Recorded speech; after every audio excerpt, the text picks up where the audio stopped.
حتى إذا جاء أحدكم الموت قال رب ارجعون.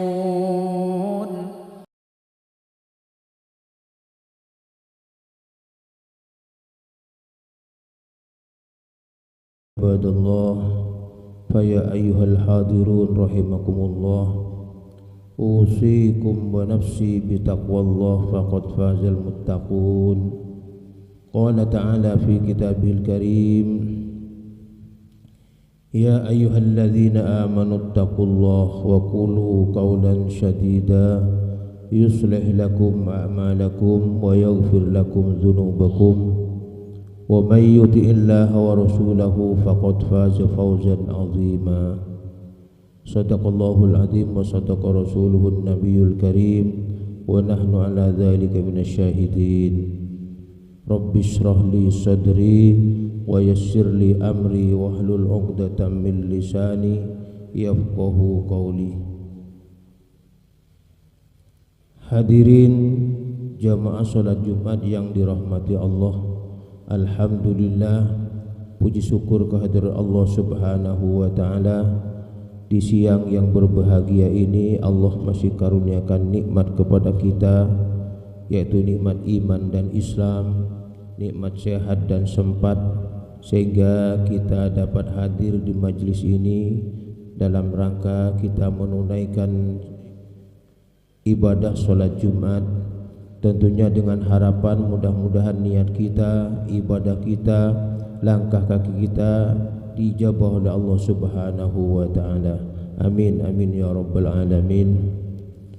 Salawat serta salam mudah-mudahan senantiasa tercurahkan kepada junjungan kita Nabi besar Muhammad sallallahu alaihi wasallam serta keluarganya dan para sahabatnya. Mudah-mudahan kita termasuk umatnya yang senantiasa istiqomah menjalankan perintahnya dan menjauhi larangannya. Hadirin jamaah salat Jumat yang dirahmati Allah, Rasulullah sallallahu alaihi wasallam bersabda, sab'atun min ummati fil jannah. Ada 7 golongan dari umatku itu masuk di surganya Allah Subhanahu wa taala bersama Rasulullah sallallahu alaihi wasallam. Artinya 7 golongan itu sudah ditunggu oleh Rasulullah sallallahu alaihi wasallam. Yang pertama adalah syabun taibun, anak-anak muda yang ahli bertobat, ada niat taubat, ada niat kesadaran dalam dirinya, mengakui kesalahannya sehingga dia bertaubat, beristighfar kepada Allah Subhanahu wa taala, ingin memperbaiki diri, memperbaiki amal-amalnya.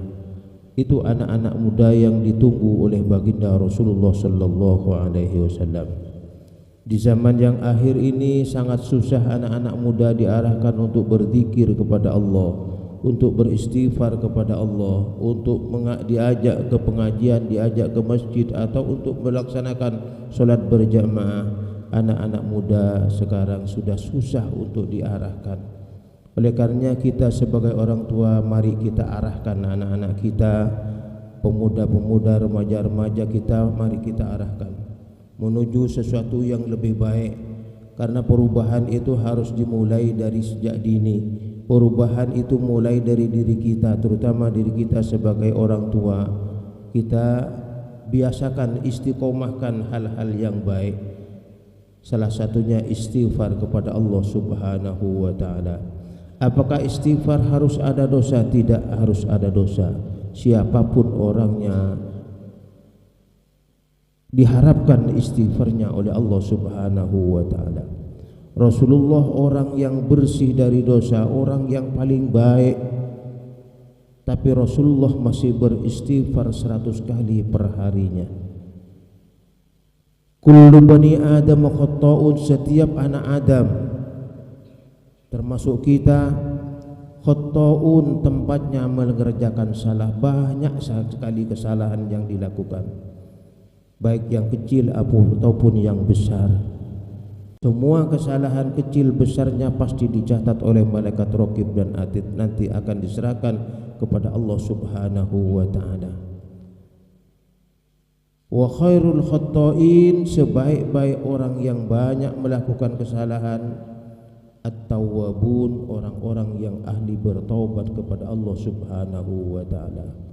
Artinya apa? Istighfar, taubat itu tidak menunggu kita harus banyak dosa. Setiap saat kita beristighfar, karena setiap saat kita tidak tahu apakah perbuatan kita itu salah atau benar. Kadang-kadang lebih banyak salahnya daripada benarnya. Oleh karena dianjurkan, istaghfiru rabbakum innahu kana ghaffara. Beristighfarlah kepada Tuhanmu karena Allah Maha penerima taubat. Jadi sebesar apapun dosa kita, kalau diiringi dengan istighfar, pasti dihapus oleh Allah Subhanahu wa taala. Lau amiltumul khotoya hatta mala'atis samawati wal ardu, jika kamu pernah berbuat salah, berbuat dosa sampai memenuhi langit dan bumi dosa kamu, thumma nadimtum, kemudian kamu menyesal dengan perbuatannya, kemudian istighfar kepada Allah, kembali ke jalan Allah, fataba alaikum, maka Allah menerima tobat kamu. Tobat kita pasti diterima oleh Allah Subhanahu wa taala. Oleh karenanya kita sebagai orang tua, mari kita arahkan anak-anak muda kita, putra-putri kita, supaya ahli bertaubat, kembali kepada jalan Allah Subhanahu wa taala. Hadirin jamaah salat Jumat yang dirahmati Allah, hari ini, akhir zaman ini, fenomena alam sudah luar biasa. Gempa di mana-mana, ombak membesar dan sebagainya. Oleh karena yaitu perbuatan hamba-hamba Allah. Zaharul fasad bima kasabat aydin nas, terjadi kerusakan di muka bumi ini karena ulah dari tangan-tangan manusia itu sendiri. Kita sebagai orang tua, kita sebagai umat Islam, umat yang beriman kepada Allah, mari semangatkan, istiqomahkan istighfar kepada Allah, zikir kepada Allah. Mudah-mudahan Bali terutama akan diperbaiki oleh Allah Subhanahu wa taala. Umatnya mudah-mudahan menjadi umat yang sakinah, mawaddah warahmah, umat yang selalu istiqomah menjalankan perintah Allah Subhanahu wa taala. Yang kedua, wa man tasaddaqa sirran, orang yang ditunggu oleh Rasulullah, orang yang akan masuk ke surganya Allah, orang yang menyembunyikan sedekahnya. Jadi sedekahnya tidak terang-terangan, sedekahnya disembunyikan.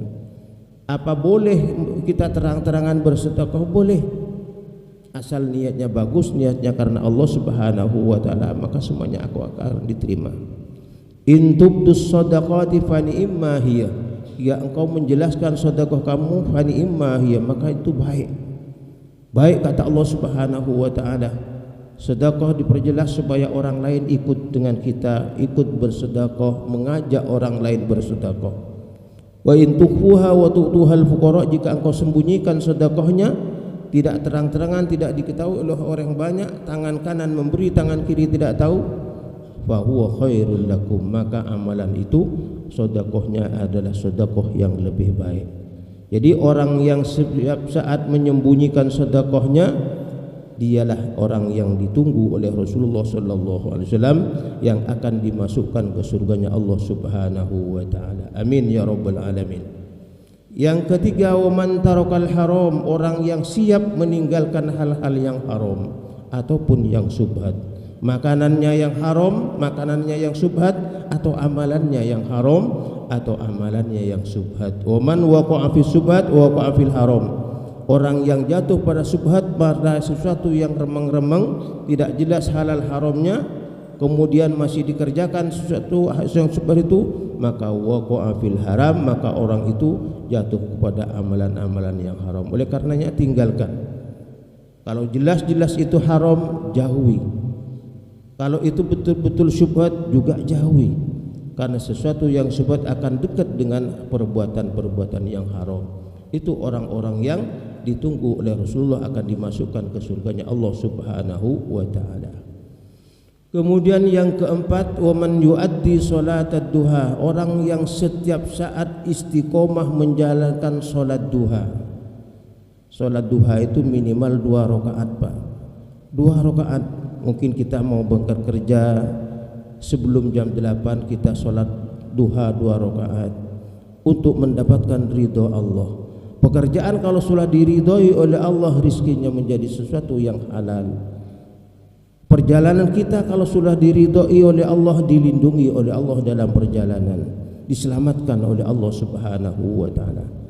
Orang yang ahli solat duha nanti akan dibangunkan rumah di surganya Allah Subhanahu wa taala. Khusus orang-orang yang setiap saat istiqomah menjalankan solat duha, minimal 2 rakaat, maksimalnya 12 rakaat. Kalau ada waktu silahkan melaksanakan solat duha sampai 12 rakaat. Jangan solat duha minta rizki, minta dagangan laris dan sebagainya. Mohon ridho Allah. Apapun yang diridhoi oleh Allah, walaupun pekerjaannya kecil, akan menjadi keberkahan hidupnya dunia akhirat. Kalau ridho Allah yang diharapkan. Kalau rizki, kalau dunia ini akan lenyap. Dunia ini titipan, ketika diambil oleh Allah kita tidak memiliki apa-apa. Ini orang-orang yang ditunggu oleh Rasulullah di surganya Allah Subhanahu wa taala. Kemudian yang kelima, wa man kana dhahabu malihi ahwan alaihi min fawati salatin ma'al imam. Yang kelima, orang yang merasa tertinggal, orang yang menyesal dengan ketinggalan 1 kali solat berjamaah bersama imam. Orang yang menyesal tidak berjamaah 1 kali dengan imam ketimbang kehilangan hartanya. Hilang hartanya tidak merasa kehilangan, artinya tidak merasa kecewa dan sebagainya. Tapi ketinggalan solat berjamaah 1 kali, dia merasa ketinggalan sesuatu yang banyak atau ketinggalan dunia. Karena fadilah solat berjamaah 27 dibanding 1. Afdalu solatil jamaati bisab'in wa isrina darajatan. Fadilah keutamaan solat berjamaah 27 dibanding solat sendirian. Oleh karenanya, orang yang selalu ditunggu oleh Rasulullah, orang yang setiap saat melaksanakan solat berjamaah, lebih-lebih di musalla atau di masjid, itu keutamaan bagi kaum bapak-bapak, bagi kaum laki-laki. Afdalu sholatir rajuli fi baitihi, paling utamanya solat kaum lelaki yaitu fi baitihi, di rumahnya. Illal maktubata, kecuali solat maktubah, solat wajib. Afdalnya kalau solat berjamaah yaitu di masjid atau musalla berjamaah. Bagaimana dengan orang yang jauh dengan musalla, dengan masjid? Kita bikin tempat di rumahnya untuk solat berjamaah bersama keluarga. Bersama keluarga, dengan alasan supaya keluarga ikut berjamaah dan sebagainya. Keluarga gak usah dipikirin, Pak. Orang laki melaksanakan solat berjamaah di masjid, istri solat sendirian di rumah, pahalanya sama, gak ada beda dengan orang laki-laki yang datang ke masjid. Asal istri rela memberikan jalan, memberikan ridho untuk suaminya berangkat melaksanakan sholat Jumat, apalagi mengarahkan, mengingatkan, mas waktunya zuhur sholat berjamaah ke masjid, ayo berangkat mas. Itu pahalanya 27 bagi istri yang tidak sholat berjamaah di masjid. Jadi orang yang ketinggalan sholatnya luar biasa menjadi penyesalan, yang itulah orang-orang yang akan ditunggu oleh Rasulullah SAW, akan dimasukkan ke surganya Allah Subhanahu wa taala. Kemudian yang keenam, wa man dama'ah ainahu min khasyatillah, orang yang selalu nangis, mencucurkan air mata min khasyatillah, karena takut kepada Allah Subhanahu wa taala. Tangisannya tangisan takut kepada Allah. Tangisannya bukan tangisan takut tidak kebahagiaan, takut tidak ketinggalan dan sebagainya, tapi takut karena kepada Allah Subhanahu wa taala. Karena Allah punya janji, punya ancaman. Janji Allah kepada hamba-hambanya akan orang yang berbuat baik akan diberikan surga oleh Allah. Bagi orang yang durhaka akan diancam, dimasukkan ke nerakanya Allah yang luar biasa panasnya. Itu ada janji dari Allah bagi orang-orang yang berbuat baik, ada ancaman bagi orang-orang yang durhaka kepada Allah Subhanahu wa taala.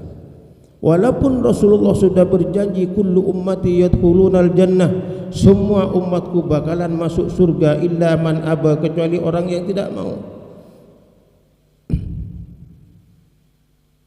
Sahabat bertanya, "Man ya'ba ya Rasulullah?" Siapa orang yang tidak mau ya Rasul? Man asoni wa aba.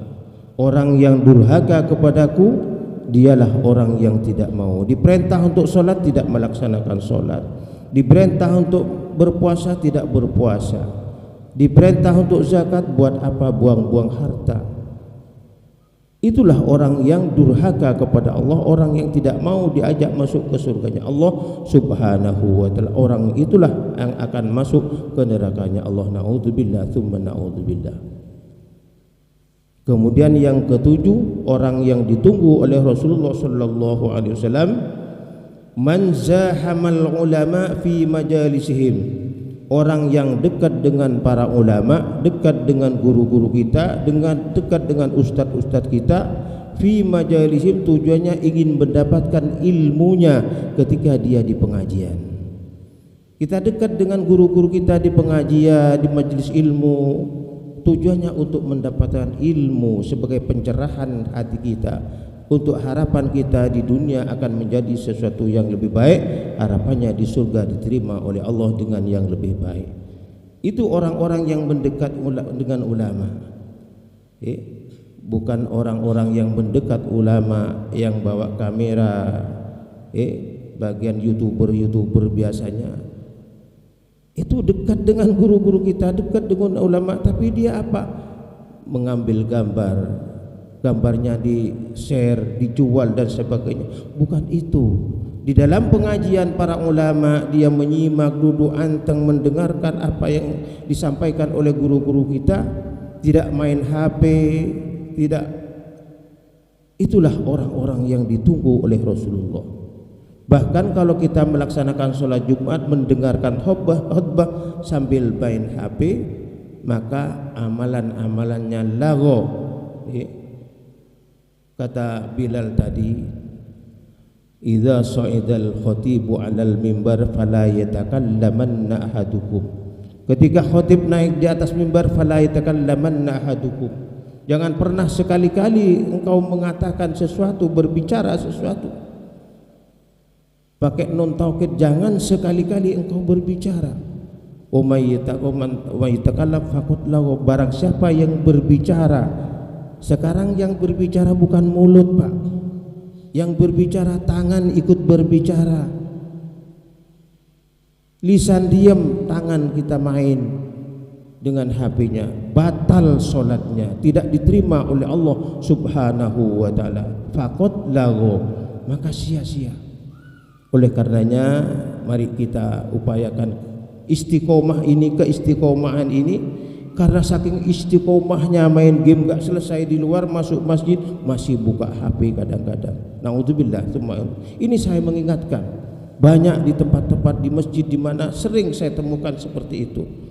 Padahal Bilalnya, MC-nya sudah menyampaikan, wa man lagha fala jum'atalah. Barang siapa yang sia-sia di dalam melaksanakan sholat Jumat, tidak ikut aturan pelaksanaan sholat Jumat, faqad lagha, maka dia sia-sia. Kalau sudah sia-sia tidak diterima amalan-amalannya. Percuma kita duduk-duduk di sini. Itu tujuannya orang yang zahamal ulama, dekat dengan ulama, supaya kita mendapatkan ilmunya dari para ulama. Kita menyimak. Idza quri'al Qur'anu fastami'u. Ketika dibacakan Al-Qur'an oleh guru-guru kita, oleh ulama kita, oleh muballigh kita, fastami'u, mari kita dengarkan. Wa ansitu, dan tenang, anteng. Tidak boleh ribut, tidak boleh berbicara, apalagi tangan berbicara. Naudzubillah. Di zaman akhir ini bukan lisan, belum nanti di hari kiamat yang berbicara tangan, kaki menjadi saksi. Al-yauma naqtimu ala afwahihim wa tukallimuna aydihim wa tashhadu arjuluhum bima kanu yaksibun. Hari itu kata Allah, hari ini kata Allah, aku kunci mulut hamba-hambaku. Wa tukallimuna aydihim, tangan yang berbicara, wa tashhadu arjuluhum, kaki-kakinya menjadi saksi. Jadi sekarang sudah ada tanda-tanda kiamatnya, sudah ada. mulut diem, tangan berbicara. Oleh karenanya mari kita sampaikan kepada saudara kita, sampaikan kepada anak-anak kita bahwa mendengarkan khutbah, mendengarkan guru-guru kita untuk mendapatkan ilmunya harus tenang dan anteng, supaya kita mendapatkan kebaikan di dalam pelaksanaan sholat Jumat, kebaikan di dalam pengajian, sehingga kita mendapatkan ridha Allah, mendapatkan ilmu Allah. Amin amin ya rabbal alamin. Alhamdulillahilladzi arsala rasulahu bil huda wa dinil haqq liyuthhirahu 'ala ad-dini kullih wa kafa billahi shahida. Ashhadu an la ilaha illallah wahdahu la syarika lah wa ashhadu anna sayyidina Muhammadan abduhu wa rasuluh. Allahumma salli wa sallim ala sayyidina wa habibina wa syafi'ina wa qurrati ayunina sayyidina maulana Muhammadin wa ala alihi wa ashabihi wa man tabi'ahum bi ihsan ila yaumiddin. Amma ba'du fa ya ibadallah usikum wa nafsi bi taqwallah faqad fazal muttaqun. Qala ta'ala fi kitabil karim ya ayyuhalladzina amanu taqullaha haqqa tuqatih wa la tamutunna illa wa antum muslimun. Wa qala innallaha wa malaikatahu yusalluna 'alan nabi ya ayyuhalladzina amanu sallu 'alaihi wa sallimu taslima. Allahumma salli 'ala sayyidina Muhammad wa 'ala ali sayyidina Muhammad kama sallaita 'ala sayyidina Ibrahim wa 'ala ali sayyidina Ibrahim wa barik 'ala sayyidina Muhammad wa 'ala ali sayyidina Muhammad kama barakta 'ala sayyidina Ibrahim wa 'ala ali sayyidina Ibrahim fil 'alamin innaka Hamidum Majid. Allahumma ighfir lil muslimina wal muslimat wal mu'minina wal mu'minat irfa' lahumud darajat wa dha'if lahumul hasanat wa kaffir anhum sayyi'at. Allahumma ighfir lana dhunubana wa liwalidina warhamhuma kama rabbayana shighara. Allahumma ighfir lana wa li ikhwanina alladhina sabaquna bil iman wa la taj'al fi qulubina ghillan ladzina amanu rabbana innaka ghafurur rahim. Nas'aluka ridhaka wal jannata wa na'udzubika min sakhatika nar. Allahumma iftah 'alaina ya Allah futuhal arifin fatan ghariba. Allahumma inna nas'aluka salamatan fid din wa afiyatan fil jasad wa ziyadatan fil ilmi wa barakatan fil rizqi wa taubatan qoblal maut wa rahmatan indal maut wa maghfiratan ba'dal maut. Hawwin alaina fi sakaratil maut wan najata minan nar wa lafatil hisab. Rabbana la tuzigh qulubana ba'da idh hadaitana wa hab lana min ladunka rahmah innaka antal wahhab. Rabbana atina fid dunya hasanah wa fil akhirati hasanatan wa qina adzabannar. Ibadallah innallaha ya'muru bil 'adli wal ihsan wa ita'i dzil qurba wa yanha 'anil fahsya'i wal munkari wal baghi ya'idzukum la'allakum tadhakkarun. Fadhkurullahal 'azim yadhkurkum was'aluhu min fadlihi yu'tikum wa la dzikrullahi akbar.